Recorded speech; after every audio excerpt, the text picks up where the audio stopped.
Hey everybody, welcome back to another video. Today I'm talking about the second novel in the Lord of the Rings trilogy. This is The Two Towers by J.R.R. Tolkien. It's been a really long time since I read this trilogy, as I've told you in my previous videos. And looking back on all the years ago when I first read this trilogy, I was thinking about which one of these novels is my favorite in the series. And I think that this one might be my favorite. I still have to reread The Return of the King before I can make that official judgment. But, I mean, it's up there. It's either this one or Return of the King that I think I remember liking the most.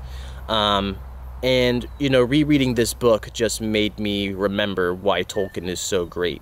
And why this is one of my favorite series ever in any of the books I've ever read.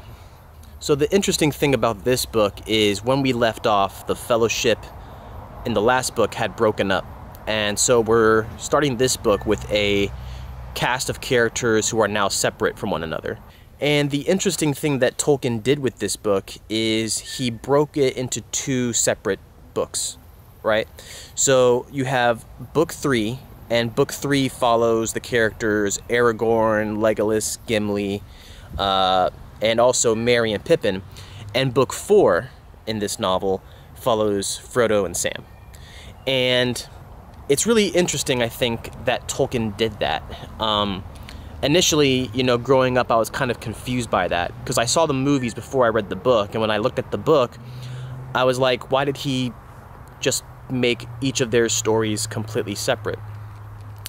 And one thing I began to notice, and I'm also a member of some Facebook groups that talk about Lord of the Rings on Facebook, and, you know, they mention in that group that, you know, Tolkien wrote these books in a specific way. And in this case, with The Two Towers, and also with The Return of the King, given that the characters are separated from two different books, the idea is that Tolkien wrote these books specifically that way because he wanted to tell the story that way. And the reason why he wanted to tell the story that way is it kind of leaves you in like a cliffhanger scenario with each book.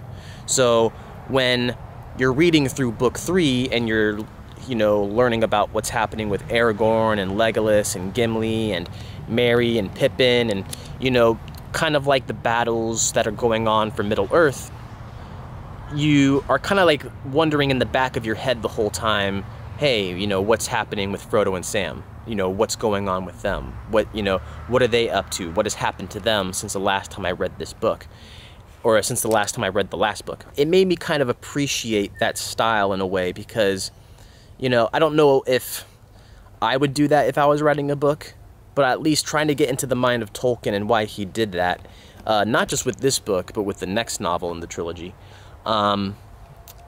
You know, it allows me to kind of appreciate what Tolkien is doing in the sense of trying to leave you in a state of mystery with what's going on with these different characters.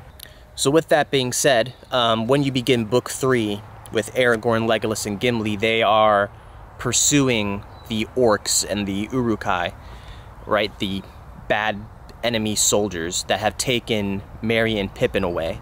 And you know, the beginning of that whole story starts with them pursuing them so that they can rescue Merry and Pippin. And eventually, as things progress past that, it kind of, as the title of the book suggests, this is about two towers. One tower is Orthanc, which belongs to Saruman. That's where Saruman lives.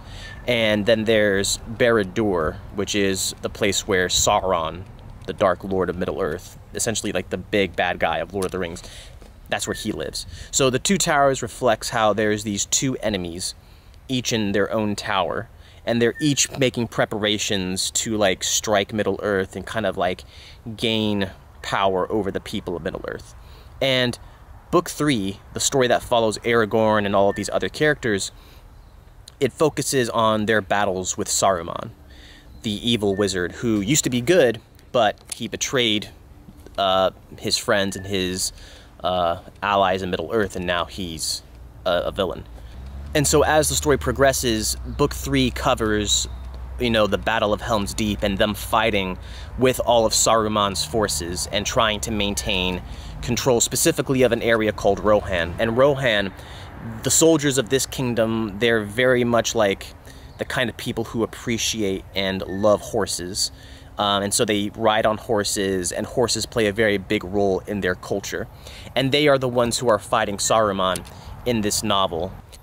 And then in book 4, after you read that part, you get to book 4 where it's Frodo and Sam, and they are, you know, continuing their quest to destroy the ring. Frodo has the ring, he's the ring bearer.